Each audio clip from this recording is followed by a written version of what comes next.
बिस्मिल्लाहिर्रहमानिर्रहीम। अस्सलामुअलैकुम। इस्लामीफाइड की वीडियोस में खुश आमदीद।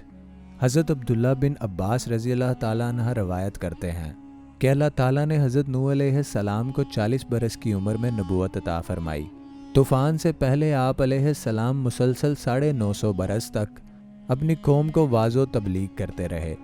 कुरान करीम में अल्लाह ताला ने इरशाद फरमाया, और हमने नूह अलैहिस्सलाम को उनकी कौम की तरफ भेजा तो वो उनमें 50 बरस कम 1000 बरस रहे।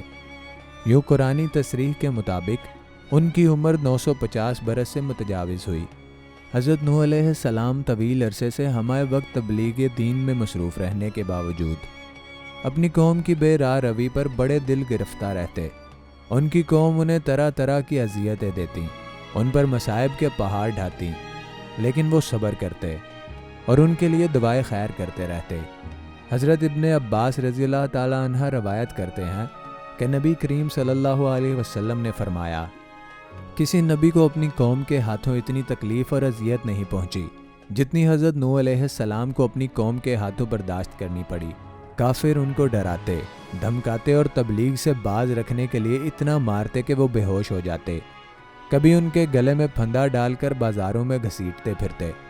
हज़रत इब्ने अब्बास रज़ी अल्लाह ताला अन्हा से एक और रवायत मनकूल है कि उनकी कौम उन्हें इतना मारती कि वो गिर जाते तो उनको कंबल में लपेट कर किसी मकान या वीराने में डाल देते और समझते थे कि वो इंतकाल कर गए हैं। मगर उन अज़ियतों और मुसीबतों पर भी आप यही दुआ फरमाया करते थे कि ऐ मेरे परवरदिगार, तू मेरी कौम को बख्श दे और हदायत अता फरमा, क्योंकि ये मुझको नहीं जानते। और कौम का ये हाल था कि हर बूढ़ा बाप अपने बच्चों को यही वसीयत करके मरता था कि नूह अलैहिस्सलाम बहुत पुराने पागल हैं, इसलिए कोई इनकी बातों को ना सुने और इनकी बातों पर ध्यान ना दे। इन सब तकालीफ के बावजूद जब उनको होश आता तो दोबारा अपनी कौम को राह हक की तरफ बुलाने में मसरूफ़ हो जाते।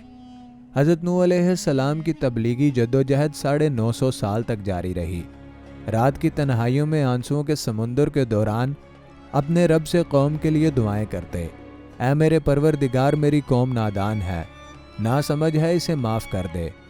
नीज़ इस दौरान अपनी कौम को हर मुमकिन तरीके से समझाते रहे।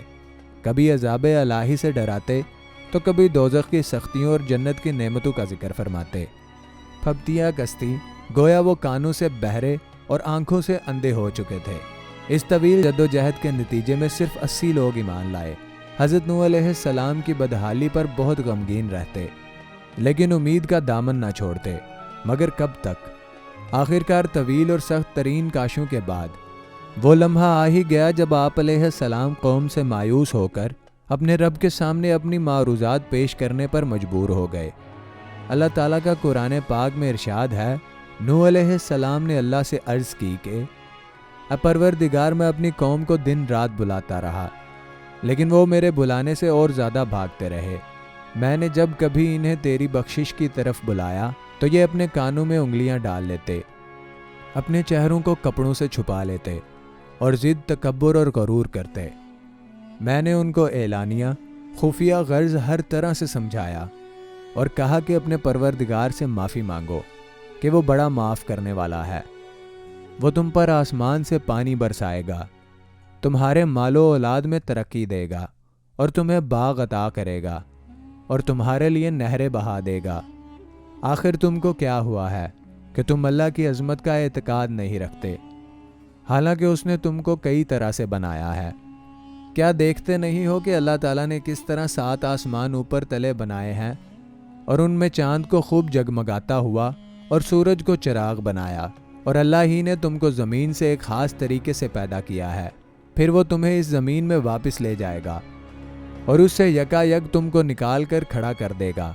और अल्लाह ने ज़मीन को तुम्हारे लिए फ़र्श की तरह बिछा दिया ताकि तुम उसके अंदर खुले रास्तों में चलो। नूह अलैहिस्सलाम ने कहा, मेरे रब, उन्होंने मेरी बात रद्द कर दी और उन रईसों की पैरवी की जो माल और औलाद पाकर और ज़्यादा नामुराद हो गए। उन लोगों ने बड़ा भारी मकर का जाल फैला रखा है।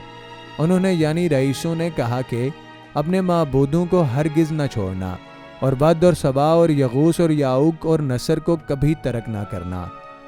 उन्होंने बहुत लोगों को गुमराह किया है।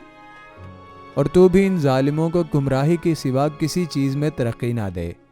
آخر وہ اپنے گناہوں کے سبب پہلے غرق کر دیے گئے، پھر آگ میں ڈال دیے گئے، تو انہوں نے اللہ کے سوا کسی کو اپنا مددگار نہ پایا۔ اور نوح علیہ السلام نے دعا کی کہ میرے پروردگار کسی کافر کو روئے زمین پر بسنے والا نہ چھوڑ، اگر تو نے ان کو چھوڑ دیا تو یہ تیرے بندوں کو گمراہ کریں گے، اور ان کی نسل سے جو بھی پیدا ہوگا وہ بھی بدکار اور سخت کافر ہی ہوگا۔ اے میرے پروردگار، مجھ کو اور میرے والدین کو اور ہر اس شخص کو جو میرے گھر میں مومن کی حیثیت سے داخل ہوا ہے، اور سب مومن مردوں اور عورتوں کو معاف کر دے، اور ظالموں کے لیے زیادہ تباہی بڑھا۔ اسی کے ساتھ آج کی ویڈیو کا اختتام ہوتا ہے۔ اگر یہ ویڈیو آپ کو پسند آئی ہو اور حضرت نوح علیہ السلام کے بارے میں مزید جاننے کے لیے ہمارے چینل اسلامی فائٹ کو سبسکرائب کرنا مت بھولیں۔ ویڈیو کو لائک کریں۔ ملتے ہیں اگلی ویڈیو میں، تب تک کے لیے اللہ حافظ۔